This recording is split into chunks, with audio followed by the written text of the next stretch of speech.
Ohio Beekeeping.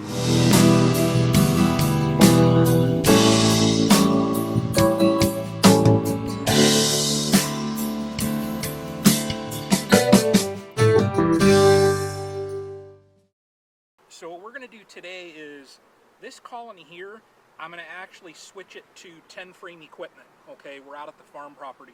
And you can see on the front here, if you see that movement there, and I'll put a nice little video there, that is called washboarding. No idea why they do it. Typically stronger colonies will do that, but no idea. If you look, they're just like shuddering back and forth. To my knowledge, like at the time of this filming, nobody knows why they do that. Now, if there's information out there, somebody post a comment, you know, we'll all learn something. But these other colonies here, they have 3 super stacked on them. I'm going to get in here and I'm going to start pulling some supers, so it's time to harvest some honey. So let's just go through the process, what I do. I know I could be a little bit more efficient if I had some, you know, different equipment, but this is just what I do as a hobbyist. So let's get this one taken care of real quick, and then I know these 2 supers here and on the other hive are filled. So if this third one up here is not quite filled out, I'm going to leave that one on there. So, you know, and just sitting here, I can smell these hives. The beekeepers know it. There's just a certain smell when your colonies, you know, are out there working this nectar flow and that. It's just an amazing smell. Let's get this one switched over to a 10, and then let's check some supers here. Yeah, I'd say they need another box.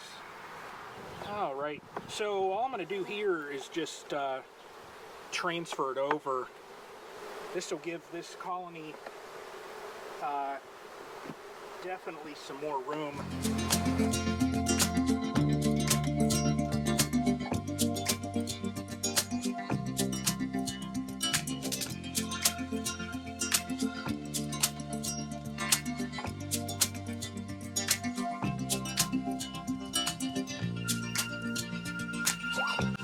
Now, these here, last I checked them, they were pretty filled up. So I want to get the boxes pulled off, and I'm going to put that other super back on and just shake the bees off. Look at that.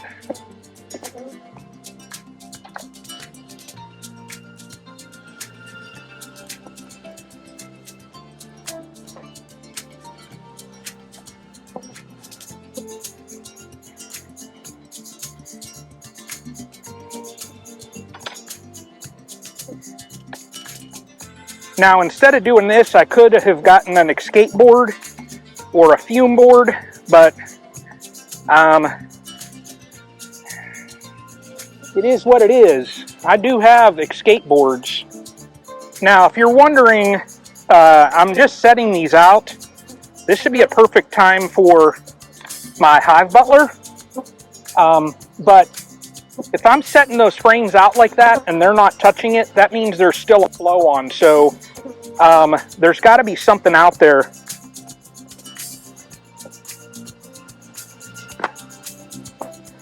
Well, I got one colony done.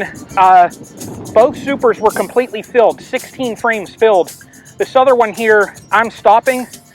Lightning just hit right over there. All right, well, welcome back, everybody. Yesterday, that storm came through and I had to stop. I think we got 1.1 inches of rain in like an hour and a half, so it really came down. So activity here today, I mean, there's not as much bearding, you know, and then that other colony, there's absolutely no washboarding today, so it's cooled off a little bit. So, but I'm gonna get in here and let's see how much honey I get out of this second one. The other one I pulled 2 complete supers, so very excited about that. But let's see what this one shows us. All right, just like the others, this one here is not really, hasn't been started. So I'm really curious about these though. Well, look at that.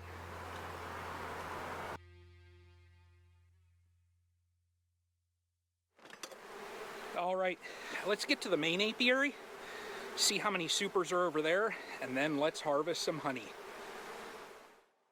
I had to put a brick under there because the colony has so much weight on it that it basically, it sunk, my stand that's on here sunk down into the ground. So when I lifted this up, this colony is way heavy.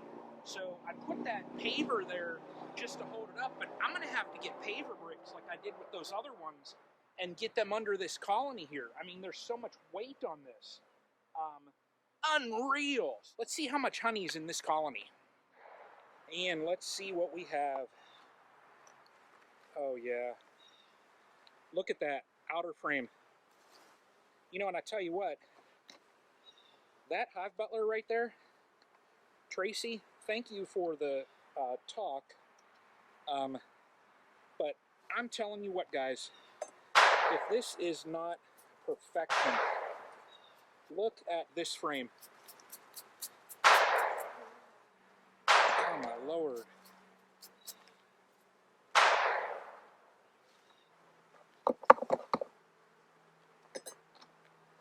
Look at how fat that frame is. Wow. I'm going to pull the rest of these supers and then we'll update and see what we're going to harvest.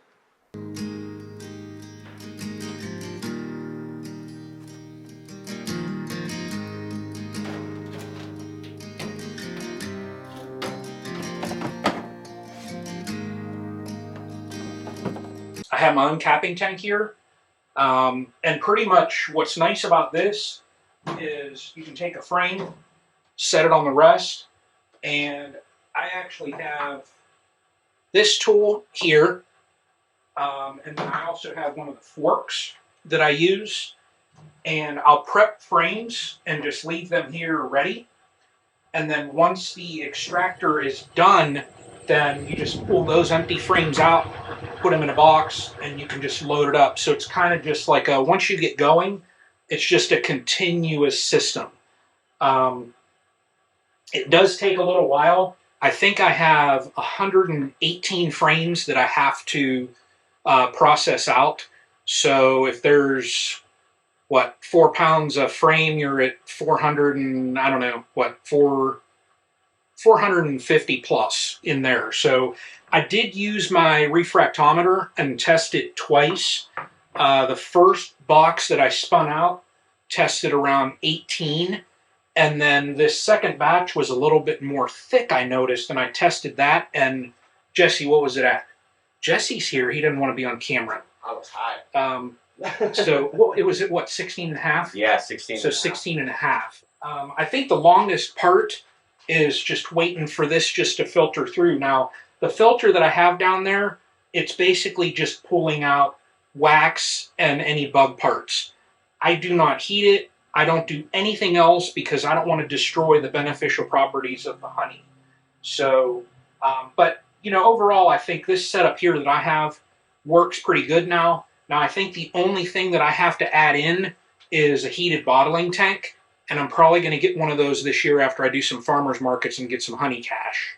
So, but let me keep spinning, and then we'll see how much I get. I bought 8 buckets, so if I fill 8 buckets, then what, 60 pounds a bucket, so you're at 480 there if it's filled. I don't think it's all going to get filled, but we'll see. So let's keep spinning.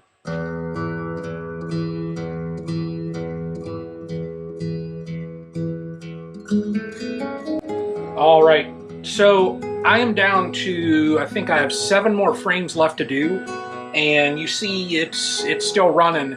Now this process has taken me, gosh, 6 hours, I think, almost 7 hours I think it'll take. So could I have gotten like a bigger extractor? Yeah, I might have, but this is just working with what I have. You know, I've gone slow today. I've taken some breaks to eat and stuff like that. But overall, after all is said and done, I will probably get, I am thinking about 400 pounds. So a little less than what I thought from what frames were there, but some weren't quite filled out all the way. Some were a little bit thick. So I think about 400 pounds from this early harvest.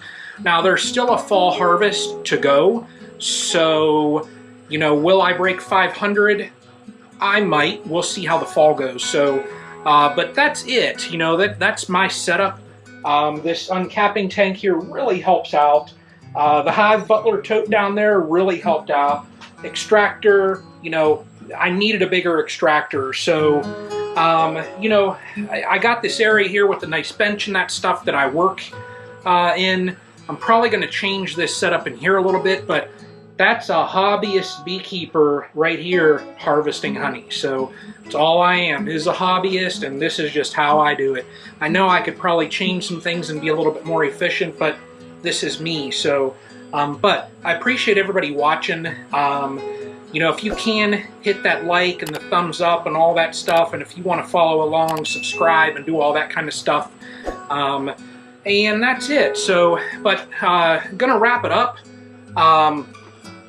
And until the next one. So we got some exciting stuff coming up. So video coming up, I just got a call today while I was doing this from the bee inspector, and he told me, he's like, I need to come to your place now.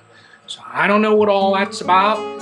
We'll see. So he's coming this next week. I don't know what the inspector wants to talk to me about, so but we'll see. So just throwing out hints for that. So y'all take care.